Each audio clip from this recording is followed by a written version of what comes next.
en vivo. Hola, estamos aquí Jiménez y Lu para hablar con ustedes sobre el tema que ha llenado todos los medios de comunicación, todas las plataformas en estos días, que es el del conflicto que se está dando entre Rusia y Ucrania por la intervención rusa en las repúblicas independientes del Donbass. Nuestra intención no es hacer ahora un derrotero histórico, es más bien hablar del lado humano que se da en cuanto al conflicto que se proyecta en relación con el conflicto. Queremos empezar por decir que nos apena profundamente lo que está sucediendo, que nos duele, que quisiéramos que no hubiera ocurrido por ambas naciones comprometidas, pues por no hablar de Bielorrusia, porque detonar una guerra es muy fácil, pero detenerla es otro asunto y van a haber pérdidas de lado y lado y van a haber situaciones irreparables. Hoy la idea es un poco ver, ¿no?, cómo la literatura y la historia nos ayudan a encarar un poquito lo que está pasando. Yo creo que sería bueno empezar con lo que tú me estabas contando ahorita, de El fin del Homo Soviéticus, de Svetlana Alexievich, la premio Nobel de Literatura, nacida justamente en Ucrania. Yo no puedo decir o sea, mejor, no me sentiría en capacidad de emitir una opinión sobre lo que está sucediendo porque es muy confuso y no tengo suficiente información acerca de los intereses que se están moviendo de todos lados. En el año 2014 pudimos ir a Rusia en un viaje muy rápido, porque realmente yo no puedo decir conozco Rusia, no, estuve en Moscú y San Petersburgo, pero no más. Y me llamó profundamente la atención que en todas las situaciones o circunstancias no se hiciera mención, sino muy breve y de pasada, a lo que había sido la Revolución Rusa y la existencia de la Unión de Repúblicas Socialistas Soviéticas. Eso me dejó muy cuestionada, igual que la actitud de absoluta fidelidad y adoración hacia Vladimir Putin como presidente de Rusia. Entonces todo eso, y al poco tiempo, pues Svetlana Alexievich fue designada por la Academia Sueca Premio Nobel de Literatura. Ella no escribe novelas, ella es fundamentalmente una periodista, y lo que ha hecho es, a través de sus entrevistas y sus conversaciones con diferentes personas de todos los ámbitos, de todos los niveles, políticos, científicos, jóvenes, viejos, campesinos, bueno, todo el espectro, digamos, humano que habita estas regiones, conversar acerca de diferentes temas. El primer texto que yo leí de ella fue el que se llama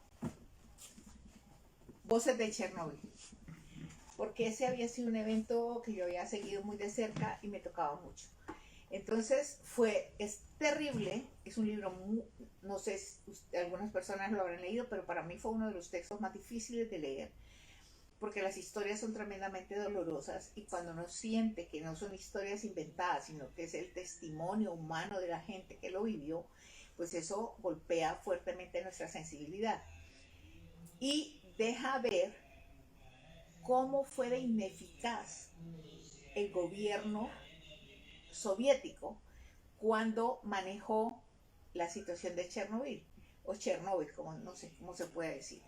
Y una de las primeras noticias que hemos escuchado a raíz de la invasión a Ucrania o del ataque a Ucrania es justamente que las tropas rusas atacaron la central atómica de Chernobyl. Entonces, eso me llevó a buscar otro texto de ella que se llama El fin del Homo Soviéticos. Y es un texto en donde ella, como ucraniana que perteneció a la Unión Soviética, mira todos los cambios y las situaciones diversas que se han ido presentando en el país. Y algunas de las afirmaciones de ella, pues, pienso que nos permiten entender de alguna manera algo de lo que está pasando. No todo, algo de lo que está pasando ahora.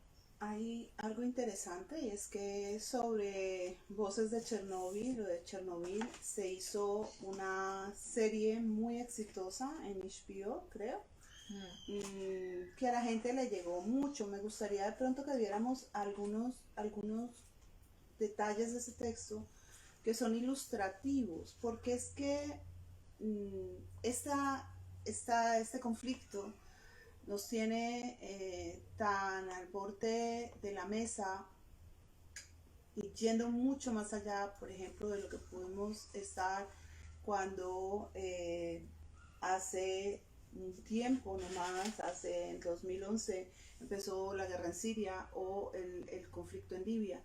Esos conflictos se consideraron importantes pero periféricos. Ahora estamos situados en el marco de Europa.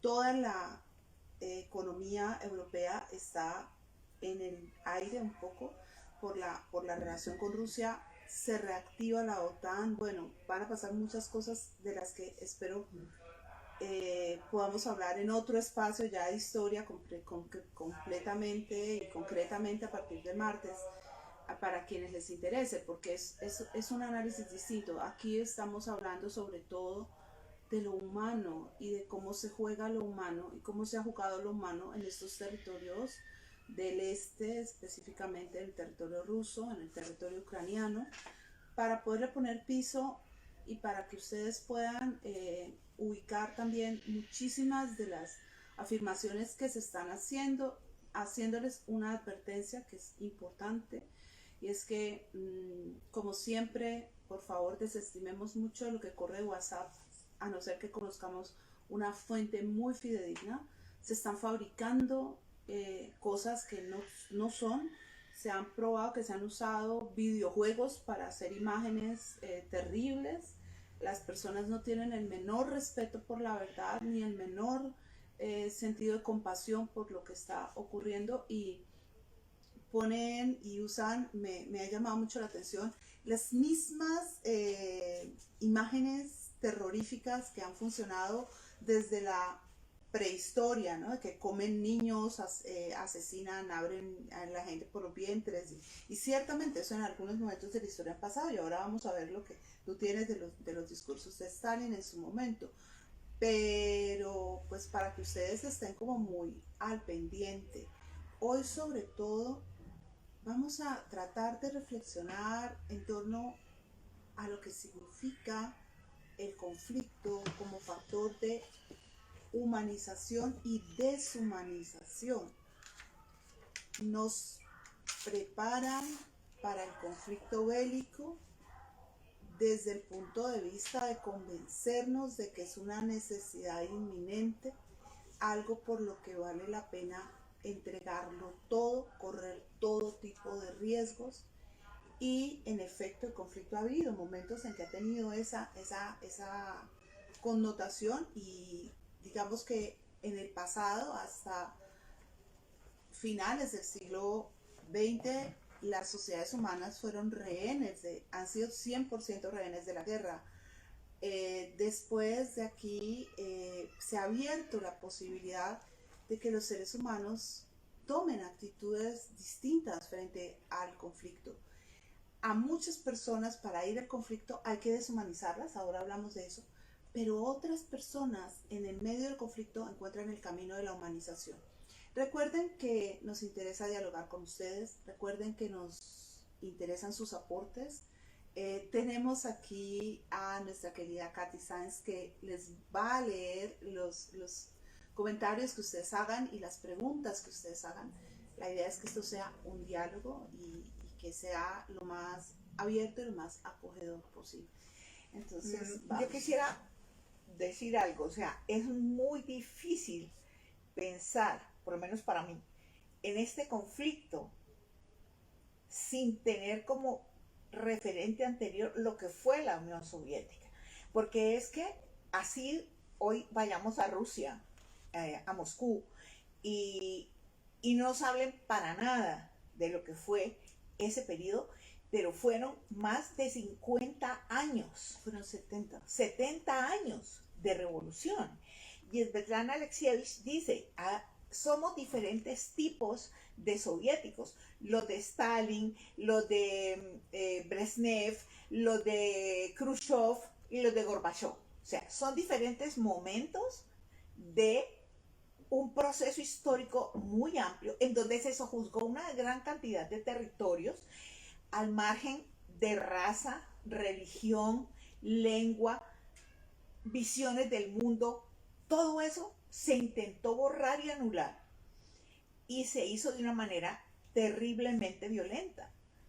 Todavía, y si todavía seguimos viviendo en algunos lugares del mundo, se siguen viviendo los efectos de la Segunda Guerra Mundial, pues imagínense lo que significa vivir los efectos de un cambio tan radical como el que significó la Revolución Rusa. Entonces, no podemos pensar, ay, sí, Ucrania es un país como Colombia y Venezuela. No, hay muchas situaciones y circunstancias al interior de este conflicto. Situaciones, por ejemplo, de tipo religioso. La mitad de la población es católica y la otra mitad es cristiana católica y la otra mitad es cristiana ortodoxa. Son dos maneras de leer un mismo credo. Y Svetlana Alexievich... Un minutito, te interrumpo porque eso que dijiste es muy importante. Porque Ucrania estuvo, antes de ser parte de la URSS, siempre bajo una doble influencia. La influencia de la Rusia moscovita y zarista, y por el otro lado Polonia-Lituania, la mancomunidad, y después Polonia-Austria. Entonces fue un territorio donde hubo una pugna de poderes muy amplio. También entró en un momento anterior Crimea y el Kanato. Y entonces la población ucraniana ha tenido permanentemente, ha estado girando entre todos estos focos. Además de que pues vivió procesos muy duros de rusificación en los que a la población disidente la sacaron de Ucrania hacia Siberia y trajeron población rusa para poblar algunas ciudades. Entonces, por eso hay un problema de nacionalismo que es muy profundo, pero que no vamos a hablar aquí. Vámonos con Splendid. Ella dice, comenzando este libro que se llama El fin del Homo Soviéticus, apuntes de una cómplice. Ella se llama una cómplice porque dice, yo también soy producto de este proceso. Y dice lo siguiente: nos estamos despidiendo de la época soviética, de esa vida que era la nuestra. Yo intento escuchar honestamente a todos los actores del drama del socialismo. El comunismo se propuso la insensatez de transformar al hombre antiguo, entre comillas, al viejo Adán, y lo consiguió. Tal vez fuera su único logro. En 70 y pocos años, el laboratorio del marxismo-leninismo creó un singular tipo de hombre, el Homo Soviéticus. Algunos consideran que se trata de un personaje trágico. Otros lo llaman simplemente Sobok, pobre soviet anticuado. Tengo la impresión de conocer bien a ese género de hombre. Hemos pasado muchos años viviendo juntos, codo con codo. Ese hombre soy yo. Entonces, es que 70 años cambiando la forma de vivir y pensar de todo un conglomerado humano tan diverso, pues no se eliminan de un plumazo. O sea, hay condiciones y quizá ese es el desconcierto tal vez de la juventud rusa en este momento. De los padres, los abuelos dicen unas cosas, viven de una forma, tienen unas visiones de la realidad y ellos tienen otra.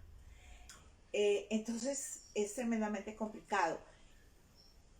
Yo tengo una impresión, como digo, me asomé a Moscú y San Petersburgo a cumplir un sueño por mi amor hacia los autores rusos. Pero yo percibí gente muy antipática, agresiva. sobre todo las personas mayores, muy cerradas, sin ayudarte a en ningún momento, así sea con lengua de señas, a decirte una dirección. Y luego cuando se iba a hacer el Mundial de Fútbol, yo pensaba, pues Putin va a tener que hacer una labor de educación gigante para que esta gente esté abierta a recibir a las personas. Entonces, y después veía a todos los periodistas diciendo, ay, qué gente tan amable, adorable, queridísima, simpática. Y sí, ¿qué pasó aquí?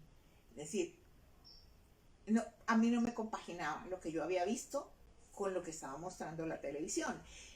Pero esas son las grandes contradicciones humanas y que se dan en el mundo de hoy, en que vivimos en la tremenda inmediatez de las redes sociales y de los medios de comunicación. No, el Estado, el establecimiento ruso ha manejado los medios y una propaganda. Ha construido un híbrido muy interesante.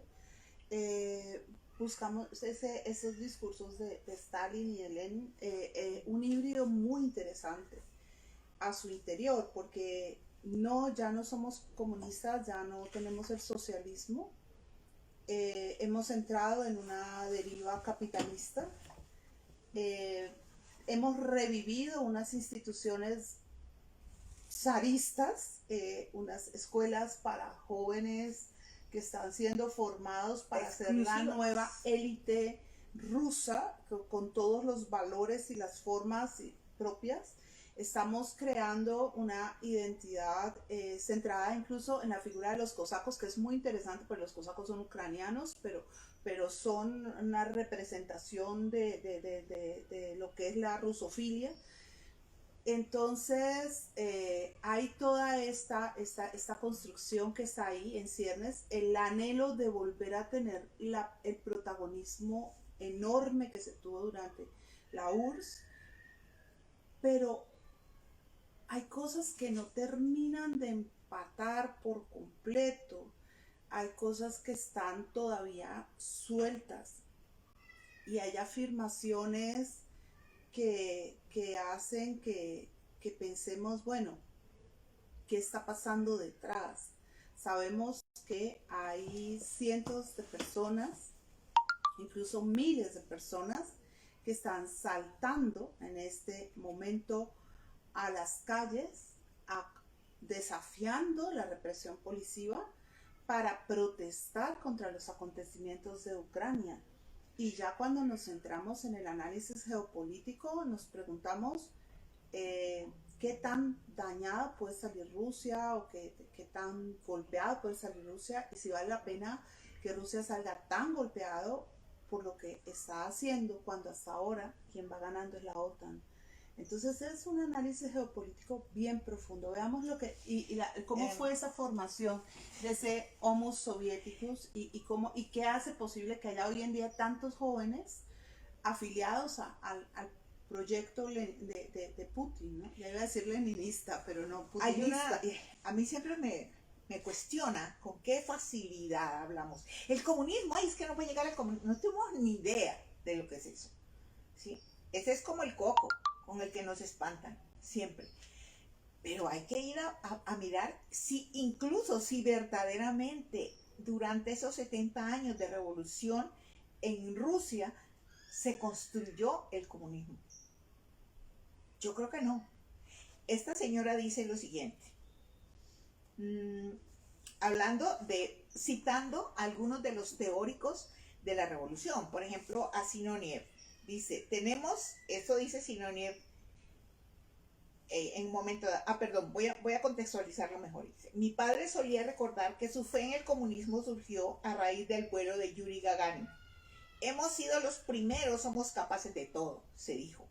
Y en esa fe nos educaron, él y mamá. Yo fui octubrista, llevé la insignia con la cabeza del niño con el cabello revuelto. Fui pionera y miembro del Komsomol. La desilusión me llegaría más tarde. Después de la perestroika, todos ansiábamos la desclasificación de los archivos. Y cuando los desclasificaron, por fin conocimos la historia que nos había sido hurtada. Tenemos que ganarnos a 90 millones de personas de los 100 que habitan la Rusia soviética. Con el resto no hay nada que hablar. Hay que aniquilarlos, dijo Sinoniev en 1918. Hay que colgar, y digo colgar para que el pueblo lo vea, a no menos de 1000 kulaks inveterados, a los ricos, despojarlos de todo el trigo, tomar rehenes, y hacerlo de tal manera que a cientos de versas a la redonda el pueblo lo vea y tiemble de miedo, dice Lenin en 1918. O sea, que ese cuento, que el comunismo, el pueblo, eso es un cuento. O sea, los teóricos de esta revolución rusa tenían absolutamente claro que el pueblo también era víctima, o sea, que el pueblo iba a ser sometido igual que todos, los únicos que iban a tener beneficios serían ellos, los grandes dirigentes del partido. Lo que pasa es que, a ver, ahí entra en ese socialismo y comunismo clásicos, que son los que se pusieron en pie con la Revolución Rusa y con la Revolución China, en ambos momentos. En los principios de estas revoluciones del siglo XX era absolutamente claro que iba el modelo del hormiguero, una dirección en vertical, y se tenía la idea de que unos cuantos miles aún, pues miles, digamos, no hablemos tanto de millones, pero podían llegar a ser millones. Acuérdense que Stalin mató más gente que Hitler. Eso no es una defensa de Hitler, obviamente. Eso no, sí, no es una constatación histórica. No, es una constatación que Stalin, ellos pensaban que a grandes males, grandes remedios, y que no había tiempo para hacer la transformación que estaban soñando de otra manera, y que el bien que iban a lograr iba a ser tan grande, tan absolutamente inmenso, que valía la pena realizarlo. Entonces, eso es algo que uno tiene que saber históricamente. En la historia, las realidades son muy dolorosas, son muy duras, y uno termina en un momento determinado pensando ni el bueno ni el malo, el ser humano en una realidad específica que es capaz de lo más sublime y de lo más perverso, como dicen los de Lelutier, lo más terrible, ¿no? Sí, y quizá esta señora aquí dice que lo más difícil para la gente después de la perestroika y la caída de la Unión Soviética fue acostumbrarse a escuchar diversidad de opiniones. Porque decía, antes leíamos Pravda y esa era la verdad. Ahora, ¿cuántas verdades hay? Y las personas mayores se preguntaban, ¿cómo así? ¿Qué es esta locura? Todo el mundo dice algo diferente. ¿Y nosotros qué? No entendemos nada. Y habla de algo que a mí me llamó profundamente la atención porque me interesa más lo humano en todo sentido. Ella dice, nosotros crecimos al pie de un Kremlin lleno de ancianos, o sea, los cabecillas del partido, en una época plenamente vegetariana. Y uno dice, ¿vegetariana? Y hay una nota a pie de página, la siguiente. Expresión atribuida a la poeta Ana Akhmatova para caracterizar los años que precedieron y siguieron a los peores momentos del terror stalinista, calificados a su vez de carnívoros o caníbales. O sea, vegetarianos cuando ya no existen esos campos de concentración horribles de Stalin para matar a las personas. Lo cual no quiere decir que dejaran de existir, porque existían los gulag, que eran los sitios a donde iban recluidas las personas que pensaban diferente. Entonces, pero para mí el conflicto radical es este. O sea, no me puedo deshacer de un día para otro de una construcción humana que demoró 70 años y que fue metida a sangre y fuego en la cabeza de las personas. Eso es muy difícil. Hay un momento en que el profesor Kuznetsov le escribió a Trotsky: Moscú está muriendo de hambre, literalmente. Y miren lo que le responde Trotsky: eso no es pasar hambre. Cuando Tito sitió Jerusalén, las madres judías se comían a sus propios hijos. Cuando yo consiga que las madres de Moscú comiencen a devorar a sus hijos, usted podrá venir a decirme, aquí pasamos hambre. Eso dijo Trotsky en 1919. Y lo dijo y lo explico por una razón. En el 17 se da la revolución bolchevique. Pero cuando se da la revolución bolchevique, los líderes que hoy en día reconocemos como los que hicieron la revolución eran una minoría. Habían otros sectores del socialismo mucho más importantes a nivel de la toma de decisiones. Y lo primero que los bolcheviques van a tener que hacer es ir enfrentando a sus grandes enemigos, que son el zarismo, que todavía está vivo fuera de San Petersburgo, de Moscú, de las ciudades, está en la periferia. Enfrentar a los mencheviques o blancos y enfrentar después a los otros grupos socialistas que están dentro de las estructuras de poder y que ellos sienten que necesitan desalojar por completo para poder ellos controlar. Entonces, es lo que yo les digo, hay cosas, hay cosas que son horribles, espantosas, y que no son exclusivas de un solo bando, se dan en todos los bandos, y eso no disculpa que se hayan dicho y que se hayan sostenido y que se hayan aplicado. Es más, cuando se dice es que Ucrania reacciona tan fuertemente ante la presencia rusa, es porque,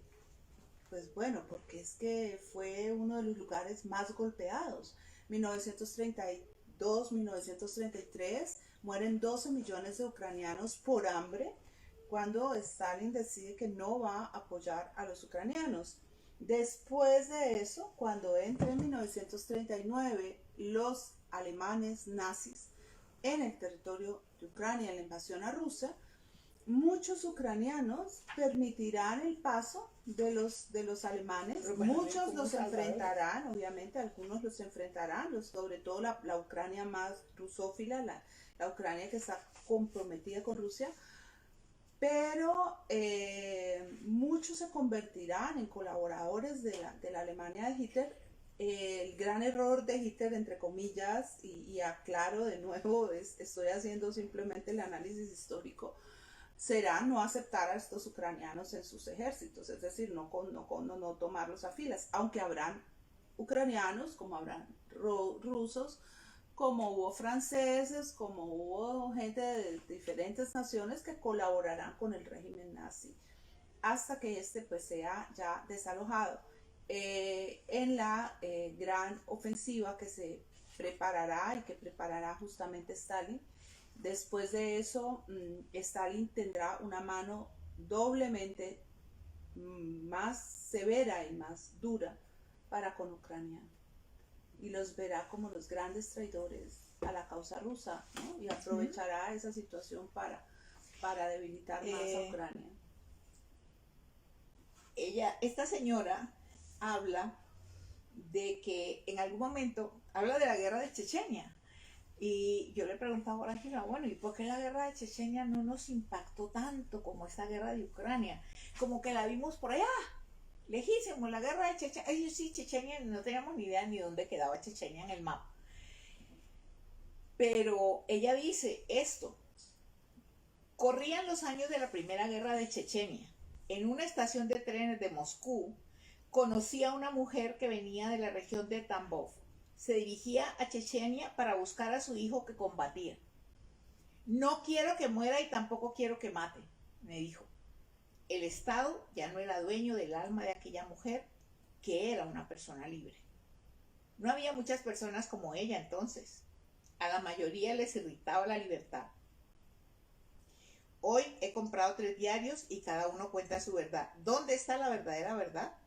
Antes uno leía el Pravda de buena mañana y ya lo tenía todo claro.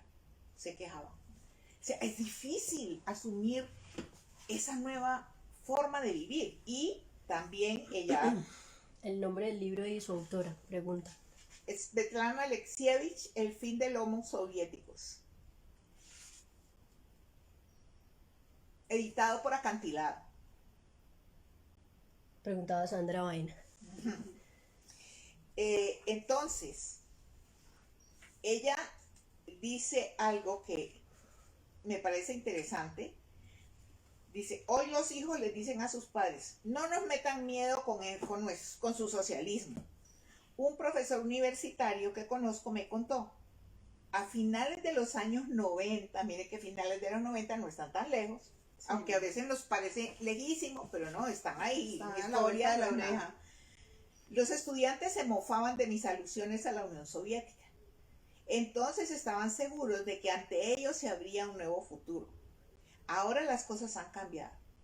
Los estudiantes de hoy ya han conocido el capitalismo, lo han probado en sus propias carnes, conocen la desigualdad, la pobreza y la riqueza ostentosa, mientras observan la vida de sus padres, a quienes nada les devolvió un país arrasado por el pillaje. Son jóvenes con un pensamiento radical y visten camisetas rojas con las imágenes de Lenin y el Che Guevara, para que también nos vayamos ubicando, porque hay gente joven hoy que apoya a Putin. Muchísima, hay muchísima, y el ejército ruso es uno de los ejércitos con nivel más alto de carisma, es un nivel elevadísimo de misticismo. Por ejemplo, hay un grupo que son los boinas rojas, y esa boina roja te la ganas por méritos militares, por mostrar mayor valor, la mayor competencia, la mayor agilidad, mejor dicho, ser la élite, y no la puede tocar sino el dueño. O sea, se han vuelto todos esos rituales que los seres humanos requieren para sentirse fuertemente vinculados con algo, ¿no? Igualmente es importante señalar que actualmente el mayor número de mercenarios de élite que hay en el mundo es ruso.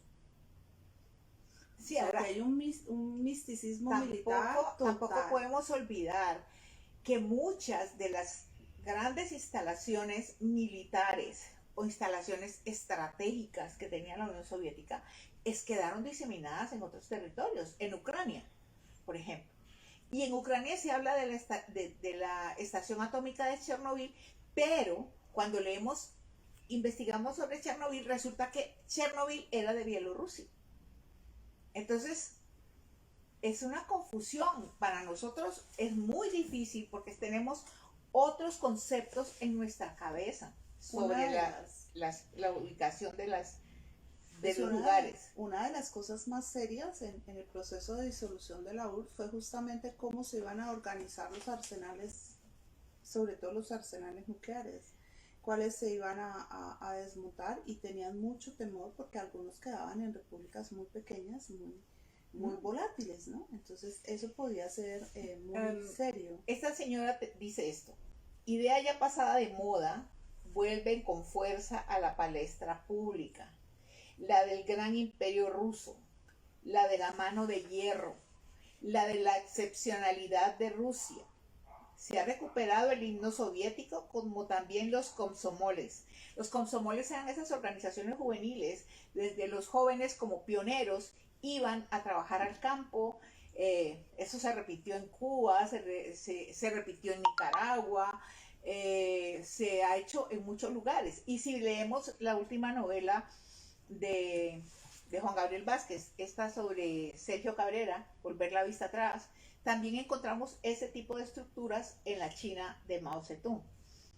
Ella dice, se ha recuperado el himno soviético como también los komsomoles, si bien ahora ha adoptado otro nombre, Nashi, los nuestros. Y el partido en el poder es una copia del Partido Comunista de antaño. Hoy, el presidente goza de un poder semejante al de los secretarios generales del partido en tiempos soviéticos, un poder absoluto. Y el lugar del marxismo-leninismo lo ocupa ahora la doctrina de la Iglesia Ortodoxa rusa. Entonces, esa es la imagen de Putin, que los rusos tienen, perdón. Y uno va a famosos almacenes de recuerdos y encuentra los mugs con la imagen de Putin, las pañoletas con la imagen de Putin. Y uno dice, a ver, por favor, y la gente así, nuestro presidente con un amor pues infinito, y uno dice, por favor, ¿esto qué es? Este culto a la personalidad, a quienes pensamos diferente nos molesta, nos choca, pero Hay, es lo y que se no, vive. y uno dice no, y aquí hay un punto que es importante. Recuerden que esperamos sus preguntas, sus comentarios. Aquí hay un punto que es muy importante, que es fundamental y que yo lo he visto eh, al analizar toda esta guerra que yo parece que estuviera como también metida ya. Y es el siguiente, es que no, a uno le es indiferente o no tan indiferente, pero por lo menos respeta que cada nación tenga la capacidad de autodeterminarse y decir, ojalá de la manera más clara posible, con quién quiere estar, quién quiere que le lidere, ¿no? Es como, uno debería poder pensar los pueblos como estos equipos de trabajo que hacen una discusión, una valoración, una evaluación crítica y deciden que quieren un líder porque ese líder los va a llevar a ser más funcionales, a llegar más lejos. Lo que impacta es cuando se pierde como esa habilidad a veces para mirar con cierta claridad. Yo todavía sigo muy inquieta por qué pasa, qué va a pasar con Rusia, qué va a pasar con estos jóvenes rusos que se han ido haciendo a un horizonte de futuro diferente, que les está pasando lo mismo que a los jóvenes chinos, que están queriendo más libertad, que están queriendo participación política, que están queriendo oportunidades económicas. ¿Cómo van a tomar la crisis? Pero no nos vayamos por ahí porque esa es la parte de historia que les he dicho que le vamos a dar otro espacio distinto. Hablemos de esto, hablemos de este otro texto, de los muchachos de Zinc. Los muchachos de Zinc son, estas son las entrevistas de Svetlana Alexievich con las madres de los muchachos que estuvieron en la guerra de Afganistán. Sí, porque acordémonos que antes de Estados Unidos ingresa Rusia a Afganistán, apoyando a los, ¿cómo se llaman estos? A los talibanes. A los talibanes. Bueno. No, Rusia entra apoyando al gobierno, que era un gobierno de carácter socialista, que había logrado llegar después de todo una deriva tribal muy seria que había en Afganistán, y había impuesto unos modelos de transformación, había planteado un cierto secularismo, le había dado oportunidades de participación a las mujeres, se había occidentalizado en muchos sentidos. Y ese gobierno estaba allí, pero pues obviamente también había cometido sus excesos, sobre todo con los religiosos más ortodoxos de la fe islámica. Y los rusos, en ese entonces aparecen los talibanes, empiezan a aparecer grupos rebeldes en diferentes lugares de Afganistán en contra de este gobierno, de lo que está haciendo, y entre esos grupos aparece el grupo de los talibanes, y este grupo de los talibanes va a recibir apoyo de los Estados Unidos para enfrentar a los rusos. Y los talibanes van finalmente a generar la derrota o la salida de Rusia de Afganistán. Es decir, los talibanes serán a Rusia lo que los vietnamitas fueron a Estados Unidos. El Vietcong fue a Estados Unidos. Sí, bueno, hay una cosa aquí, hay una circunstancia en este texto, y es que son los relatos de las madres que perdieron sus hijos en la guerra de Afganistán, que muchos de esos hijos volvieron en ataúdes de zinc. Algunos otros volvieron vivos, aparentemente vivos, pero en el fondo estaban muertos emocional, moralmente, por lo que habían tenido que vivir. Y muchas de estas madres con las que habla Svetlana Alexievich son madres ucranianas. Entonces hay unos relatos terribles hay una mamá en un momento dado dice, ya no sé cómo es él, cómo es mi hijo, ¿quién volverá conmigo dentro de 15 años? Le condenaron a 15 años el régimen especial. ¿Quiere saber cómo lo eduqué? Pues le gustaban mucho los bailes de salón. Fuimos juntos a Leningrado, visitamos el Museo del Hermitage, leímos libros juntos. Afganistán me quitó a mi hijo. Y eso, pues será lo que muchas madres también podrán decir hoy. Sí, porque es que en el tipo de conflicto que se está dando, Ucrania se está defendiendo a muerte. Está defendiendo su territorio y Rusia está defendiendo a dos aliados rusófilos que se han declarado independientes. Ese es un problema muy serio, es muy grave. Es muy difícil que Rusia encuentre otro país dispuesto, bueno, por lo menos de los países más sensibles en el panorama universal, que esté dispuesto a aceptar esas independencias, porque eso tiene unas implicaciones de rosario, es decir, eso es como jalar un hilito y se va todo por ahí. Es muy distinto cuando tú estás luchando para defender tu patria a cuando tú estás luchando como tienen que luchar los soldados que están llegando ahorita a Ucrania. O los que están en Irak, o los que han estado en Afganistán, de diferentes lugares. O los que fueron a Vietnam. O sea, pienso que quienes fuimos jóvenes en los años 60, entendimos, a partir de la guerra de Vietnam, que fue la que nos tocó vivir, no nos tocó la Segunda Guerra Mundial, porque todavía en la Segunda Guerra Mundial había un halo de heroísmo en defender unas ciertas ideas, pero con la guerra de Vietnam entendimos que la guerra no tenía ningún sentido. Y fue una guerra que vimos por televisión. En este momento, miren, históricamente hay dos mecanismos que los pueblos utilizan para interactuar entre sí, en términos de recursos y de posibilidades de desarrollo. Uno es un mecanismo positivo que se usa, hoy decimos nosotros o pensamos nosotros, que se usa fundamentalmente de la manera más positiva, pero que en realidad es el que los pueblos usan cuando no pueden usar el otro. Es el comercio y el otro es la guerra. Mucha gente dice, ¿para qué sirve la guerra? Bueno, les voy a decir, la guerra sirve para todo. Todo el sistema económico en buena medida está basado en la guerra. Todo esto que estamos haciendo ahorita lo podemos hacer debido a la guerra. O sea, todo el desarrollo de las comunicaciones se da debido a la guerra. Pero la guerra tiene unos costos inmensos.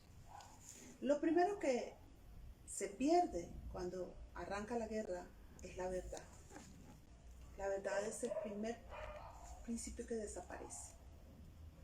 Nadie que esté justificándose dentro de una guerra va a decir exactamente la verdad.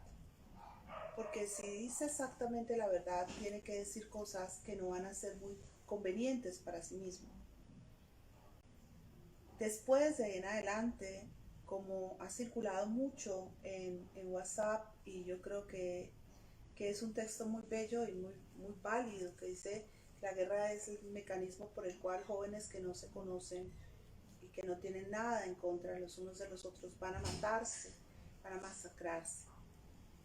La guerra ha existido, como les digo, desde la prehistoria, se fue desarrollando, el ser humano creó y tuvo armas para dañar a otros y para defenderse de otros. Pero la guerra contemporánea es una guerra que es cada vez más terrible, porque es cada vez menos humana, ¿sí? Dice Dora Luz, el romanticismo, atrás quedó el romanticismo del alma rusa del siglo XIX. Pues yo diría que no, o sea, no creo. Es más, me hizo sonreír porque Angela Merkel Angela Merkel y Vladimir Putin tuvieron una relación que fueron construyendo, ¿no? Con el tiempo, ambos duraron mucho tiempo en sus cargos. Originalmente él intentó intimidarla como a todos los jefes de Estado, porque él ha sido muy hábil en eso y usó sus perros, unos perros enormes, ella le tiene pánico a los perros. Y cada vez que Angela Merkel venía en una visita diplomática, por alguna razón estaba hablando con Putin, él de una manera u otra se las ingeniaba para que le trajeran los perros para que lo saludaran. ¿Sí? Y los perros pues venían sobre él, pero también sobre ella. Hay una foto famosa de Macron con el perro de Putin cogiéndole La mano. la mano. Pero Angela Merkel creció en Alemania Oriental y Putin hizo su trabajo con la KGB en Alemania Oriental. Y ambos hablaban fluido ruso y fluido alemán. Y por muchas razones ella se ganó en gran medida la admiración de él y ella siempre lo trató con mucho respeto. Sin embargo, Angela Merkel acaba de decir, Putin está tratando de resolver con estrategias del siglo XIX problemas del siglo XXI. Sí hay obviamente el nacionalismo tiene unos contenidos muy fuertes. Nosotros somos un pueblo muy joven, apenas estamos creando un sentido de nacionalismo. Por ahora lo que más nos convoca al nacionalismo es la selección Colombia. Gane, pierda, vaya como le vaya. Es el momento en que todo el mundo se siente colombiano, pero sí. No, creo que Dorita preguntó era del romanticismo, ¿cierto? Claro, bueno, es que si vamos a hablar de romanticismo, bueno, ¿quién es el padre de la literatura rusa? Es Pushkin. Claro. Y Pushkin es un gran soldado, un gran militar, mezclando siempre las dos cosas. Yo recuerdo, tuve ocasión de conocer en Alemania a una señora muy mayor que vivía en el mismo pueblo que estábamos nosotros y alguna vez ella había vivido en Berlín. Le tocó la entrada del ejército ruso a Berlín al finalizar la guerra. Y ella decía, mire, cuando los rusos entraron a Berlín, entraron igual que los norteamericanos, arrasando con todo. O sea, las mujeres no podíamos salir a la calle porque sabíamos que íbamos a ser objeto de violación y de abuso. Pero, decía ella, los rusos con los niños eran distintos. Compartían su comida, les regalaban chocolates, o sea, y ella decía, y uno se queda pensando, bueno, ¿cómo así? ¿Qué es esta contradicción? Es la famosa alma rusa, pero ese romanticismo de Taras Bulba, por ejemplo, en la obra de Gogol, del gran correo del zar. No, perdón, te estoy confundiendo. Taras Bulba es esa epopeya sí, de los cosacos. De los cosacos. Pero el otro es, espérate, Miguel Strogoff, perdón, el gran correo del zar. Es decir, al lado de la música de Prokofiev y de todos los grandes rusos, pues también está esa idealización de las acciones bélicas, que forma parte de ese romanticismo ruso, y ese morir por la patria y cómo se exacerban las emociones, sobre todo las emociones amorosas, en el momento de la gran despedida. Si nosotros leemos La Guerra y la Paz, que es esa maravillosa obra de Tolstoy, encontramos así también los grandes héroes, la idealización de los soldados, no solo de los grandes jefes militares, como el general Kutuzov, por ejemplo, sino del soldado común y corriente que se encuentra muriendo de hambre a los soldados franceses del ejército de Napoleón, y es capaz de partir con ellos la comida o de quemar un mueble para que se puedan calentar, y que les siente profunda tristeza de verlos ir casi descalzos. Ahí estás tocando justamente el otro lado, que decíamos, la guerra te deshumaniza, te puede convertir en poco menos que humano, incluso en un monstruo terrible, te, te daña profundamente, y ahora voy a hacer una observación sobre eso, pero igualmente la guerra puede rescatar lo más sublime del ser humano, lo más grande del ser humano, puede llevar a los seres humanos a unas decisiones de un valor y de una generosidad asombrosas. Digo que es horrible la guerra, y es más horrible hoy en día, no solo por la forma en que se usan las armas, porque antes, todavía, por ejemplo, y lo vimos tanto en la Primera Guerra Mundial, de trinchera a trinchera, aún en la segunda, ¿no? La gente se encontraba, en algún momento podían llegar a darse circunstancias en las que interactuaban y se veían el rostro, y la guerra tenía ese parámetro humano. Hoy en día tú puedes borrar poblaciones enteras a distancia y no tienes ni siquiera que hacerte la representación de ese ser que está al otro lado. Pero además de eso, hoy en día los discursos cambiaron. Este discurso de ¿para qué la guerra? ¿Por qué la guerra? De la guerra como una gran desgracia, como algo que se debería evitar, es algo que marca. Y así las personas, por ejemplo, en la época de Alejandro Magno o en la época de Julio César, cogieran a otra persona y la rajaran pues de la cabeza a los pies y la mataran de una manera espantosa, la destriparan, no sentían que estaban haciéndole eso a otro ser humano, no identificaban necesariamente a la otra persona como un ser humano en ese momento. Usaban discrecionalmente esa condición, pero hoy en día no. Hoy en día aún el más extremo está consciente de que está yendo contra personas. Uno en este momento, por ejemplo, pues todavía estamos muy en la incertidumbre de lo que va a pasar.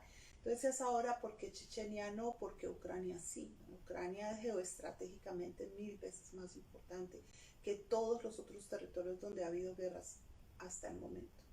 Y lo que está en juego es mucho más que el reconocimiento de dos pequeñas repúblicas, es mucho más que si Putin lleva o no lleva la razón. Son cosas muy gruesas y que hacen que el inicio de la guerra haya que revisarlo con mucho cuidado en lo que viene siendo el periodo que va desde el 2014 o que viene desde el 2014 hasta ahora.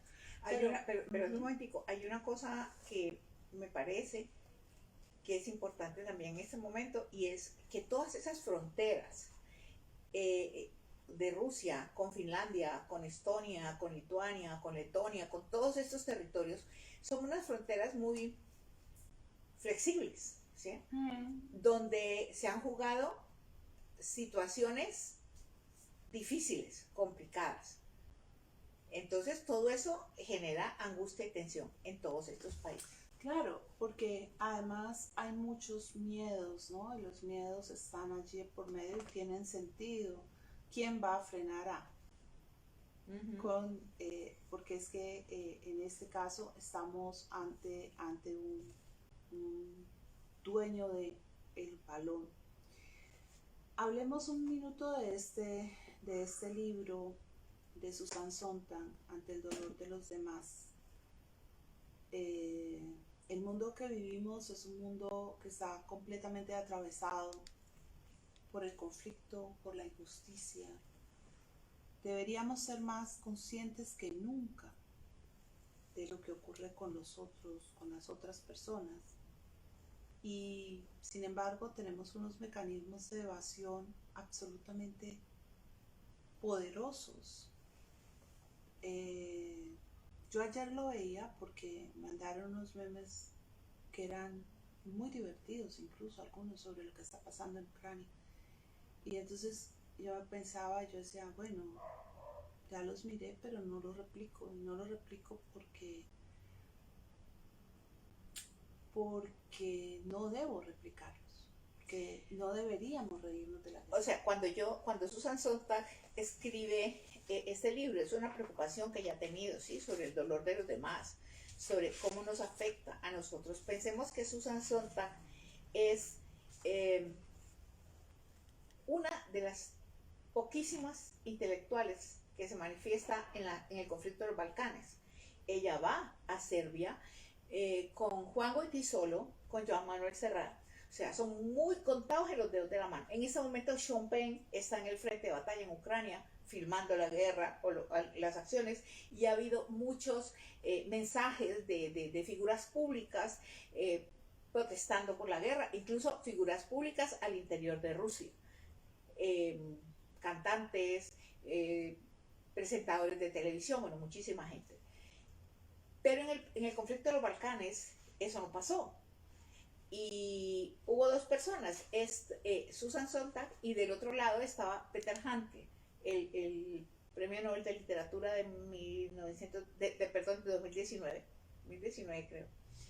Y Handke decía, es que, porque cuando le dieron el Nobel la gente protestó, pero si es que él estaba del lado de los serbios y no de los... ¿cómo era? ¿De los croatas? No. De los...